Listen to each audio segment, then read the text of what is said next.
법무법인 바를정 구독자 여러분 안녕하십니까. 오늘도 기업 회생에 관한 다양한 정보 여러분께 전해드리겠습니다.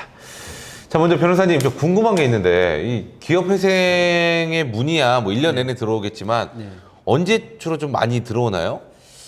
제가 해보니까 한 봄에 그 기업 회생 상담도 많이 들어오고 제가 사건 신청한 것도 봄이 좀 많았던 것 같습니다. 아니 뭐 사계절 중에 유독 좀 봄에 많이 들어오는 이유가 있나요?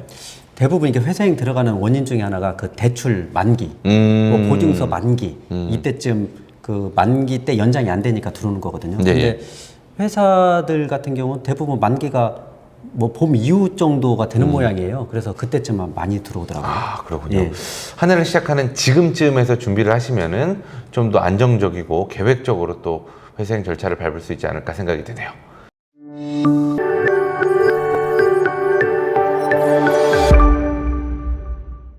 자, 그럼 오늘의 주제 함께 만나보겠습니다. 오늘 주제는 이 자동차 2차 벤더 회사에 대한 회생입니다. 자동차 산업하면 일단은 뭐 이제 본 기업이 있고 예. 1차 벤더, 예. 2차 벤더, 예. 3차 벤더 예. 이렇게 보통 구성이 되어 있지 않나요? 예. 1차 밴더는 대기업이라서 저희들한테는 상담을 오진 않고요. 네네. 보통 2, 3차 밴더 회사들이 좀 옵니다. 오는데 2, 3차 밴더 저희 회사에 회생을 하다 보니까 이 자동차 회사에 독특한 또 문화가 있더라고요. 예, 그래서 제가 오늘 이 자동차 2차 밴더 회생에 대해서 주제를 좀 정했거든요. 아, 그렇군요. 예. 어떤 점이 좀 독특한가요? 예, 자동차 부품이 한 2, 3만 가지가 이게 부품이 결합된다고 하지 않습니까? 그렇죠. 예, 조립이. 혹시 예. 그 변호사님 자동차 본네트 열어서 이렇게 보시잖아요. 예. 뭐가 뭔지 아세요? 아, 저는 잘 알지는 못합니다. 저는 진짜 그거 열 때보다 그거 열 때랑 예. 진짜 그 가끔 의학 드라마 볼 때랑 이럴 때는 똑같아요. 아무것도 모르겠어요. 예. 뭐 비슷하실 거예요, 많은 분들이. 예. 저는 그 2, 3만 개를 어떻게 조립하나 뭐 궁금도 하고요. 그것도 신기해요. 예. 저가 하는 회사 같은 경우는 헤드라이트, 네. 라이트 만드는 회사였거든요. 예. 그러니까 저희 하는 회사가 회생이나 파산 들어가면 그 라이트가 없어가지고 그 자동차 생산량이 쓰게 되는 이런 상황이 발생하는 거죠. 아니 라이트 없이 차가 다닐 수 있나요? 안 되죠. 그리고 뭐 그렇죠. 다른 부품도 마찬가지예요. 예. 뭐 하나 없이 안 되죠, 자동차는. 예. 그렇습니다. 그래서 뭐가 좀 특별하다고 예. 하신 거예요? 이 회사 같은 경우는 코로나 때문에 네. 이 회생에 들어간 회사거든요. 아이, 잘못 알고 계시네. 예. 아, 제가 알기로 코로나 때 다른 분야는 몰라도 자동차는 엄청 많이 팔리고 심지어 웬만한 자동차 사려면 1년 넘게 기다려야 돼요. 예? 그렇죠. 자동차 주가도 많이 올랐잖아요. 아, 그러니까요. 예. 저도 상당히 의아했어요. 자동차가 많이 팔리면 여기도 매출도 분명 늘어났을 텐데 수익도 늘고. 예, 왜 회생이 들어왔냐 이렇게 했더니 그 대표님 말씀은 매출이 늘어서 회생이 들어왔다는 겁니다. 그 더 말도 안 되는 얘기를 하시는데 매출이 느는데 어떻게 회생이 들어와요? 예, 그렇죠. 그래서 저도 그렇고 판사님도 그렇고 야, 이 회사 좀 독특하다 이렇게 생각하고 있었는데 네. 제가 사장 얘기를 쭉 들어봤더니 갑자기 코로나 때 네. 예상치 못하게 차가 많이 팔린 거예요.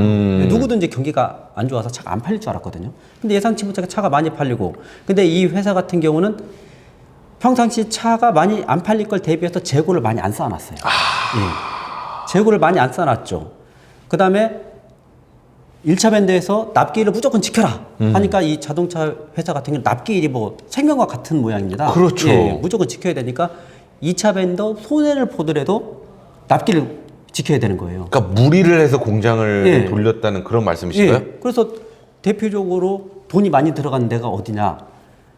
보통 8시간 이후에는 시간의 수당을 줘야 되지 않습니까? 그렇죠. 예. 그러니까 24시간 공장을 돌리니까 그 8시간 이후의 시간에 시간의 수당이 나가겠어 근로자 인건비가 많이 나가죠. 그래서 추가 그 일반 수당보다 시간의 수당은 더 높잖아요. 1.5배를 더 주죠. 예. 그다음에 재고가 제가 확보를 많이 안 해놨다고 했지 않습니까? 그러니까 재고가 없으니까 이 재고 원자재 많이 또 갑자기 비싼 값을 주고 사와야 되는 거예요. 급하게 사야 되니까. 그러니까 이게 예. 넉넉히 사면 괜찮은데 예. 갑자기 살려고 그러면 예. 비싸게 살 수밖에 없겠죠. 예. 그러니까 결국에는 매출은 엄청 늘었는데 매출 원가가 생각보다 1.5배가 더 늘어가니까 다 영업이익을 계산해 보니까 적자인 거예요. 야, 이거는 어떻게 이거 좋아해야 할지 슬퍼해야 될지. 그러니까요. 예. 야, 이거 진짜 예. 아이러니하네요. 그래서 1차 밴더사 사람들은 2차 밴더 저기 회사한테 뭐라고 하냐면 아니 우리가 현금도 주고 일도 많이 주고. 일도 많이 주고 돈도 그때그때 제대로 주는데 당신도 뭐 횡령했어? 왜 이 회사가 이렇게 어렵게 됐어? 뭐 이렇게 오해까지 받을 정도 됐다니까. 당황할 만하죠. 예. 이게 진짜 해달라는 거 다 해주고 예. 그것도 많이 시켜줬는데 이게 왜 문제냐. 예. 그럼 어떻게 1차 밴더 입장에서는 어떻게 확인을 했나요? 이게 뭐 횡령이나 이런 문제는 아니잖아요. 그렇죠. 이 자동차 회사가 한 매출 1,000억이 넘으니까 네. 거기 이해관계인도 많고 좀 복잡을 해요. 그래서 제가 이 회사를 가가지고 무슨 기업회생에서 설명을 했거든요. 우선 당장 중요한 게 그 근로자들을 동요를 막는 게 가장 중요하거든요. 근로자들의 임금은 확보가 됐으니 이 회생에 적극 협조해달라 이렇게 설명을 하고, 그다음에 그 임직원도 또 설명회를 또 가져요. 왜 그러냐, 임직원들도 이 기업회생 절차를 빠삭하게 알고 있어야 이 회생 절차를 적절히 대처할 수 있지 않습니까? 그렇죠. 근데 막상 딱 가봤더니 그 1차 밴더 직원들이 많이 와 있는 거예요. 2차 밴더에? 예. 왜요? 좀 이상하지 않습니까? 아니, 아무리 그 일감을 준다 하더라도 그 일감을 준 1차 밴더사들이 2차 밴더사 회사 와가지고 뭐 회계장부를 다 보고 이러고 있더라니까요. 아니 물론 이제 아무래도 걱정이 되고 납기를 빨리 맞춰야 하지만 왜 이렇게 감시 아닌 감시를 하는 거예요, 2차 밴더에? 그러니까 1차 밴더는 가장 중요한 게 납기입니다. 예, 납기. 2차 밴더가 회생을 하든 파산을 하든 이게 중요치 않고요. 니네 회생 들어가면서 이 납기를 맞출 수 있느냐.